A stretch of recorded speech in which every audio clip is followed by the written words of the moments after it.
النهارده هتكلم عن مشكله منتشره عند كتير من الناس، خصوصا في الفئه العمريه من 18 ل 24 سنه، وهي مشكله ضرس العقل.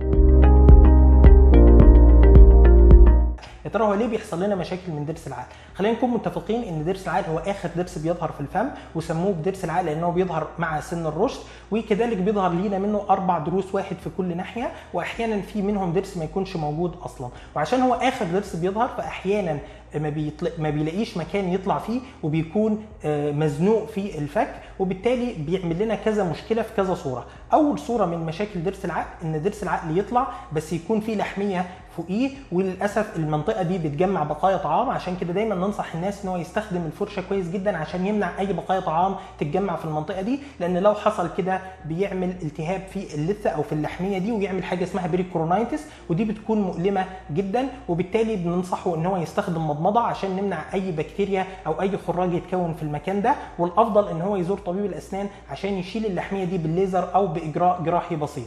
تاني صوره من مشاكل ضرس العقل ان ضرس العقل يكون مدفون تماما تحت اللثه، ووقتها احيانا الضرس اللي فوقيه هو اللي بيحتك باللثه في المنطقه دي ويعمل التهابات في اللثه. والحل الامثل في الحاله دي ان احنا نخلع ضرس العقل. ثالث صوره من مشاكل ضرس العقل ان هو يكون طالع جزء بسيط منه بس طالع بميل، او ان هو جاي مش عدل، ووقتها بيعمل جيب لثوي بينه وبين الضرس اللي قبليه، والاكل بيتحشر في المنطقه دي، وبالتالي ممكن الضرس اللي قبليه هو اللي يسوس. وعشان نتلافى المشكله دي بنخلع ضرس العقل عشان نحافظ على الضرس اللي قبليه.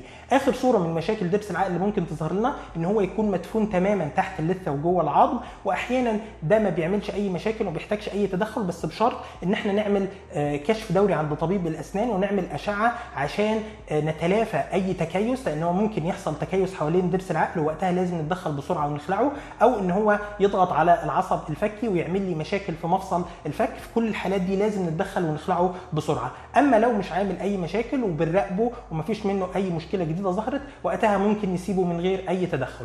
بعد ما عرفنا كل المشاكل اللي ممكن تظهر من ضرس العقل، امتى ممكن نحافظ عليه وما نخلعهوش؟ ممكن نحافظ عليه في حاله ان هو جاي في مكانه مظبوط ومش عامل مشكله مع الضرس اللي قبليه، ووقتها حتى لو هو مسوس تسوس بسيط او تسوس متوسط ممكن نحشيه ونحافظ عليه من غير اي مشاكل. اما لو التسوس كان عميق واصل للعصب، وقتها لازم تتوفر شروط عشان نقدر نعمل فيه حشو عصب. لازم تكون فتحه فم المريض تسمح ان احنا ندخل بيه الادوات عشان ننظف العصب بصوره جيده. لازم الجذور بتاعه ضرس العقل ما تكونش فيها ميول شديد، لان وقتها مش هنقدر ننظفه وممكن يرجع يشتكي منه مستقبلا. وكذلك لازم قوام الضرس يكون كويس عشان نقدر نحافظ عليه.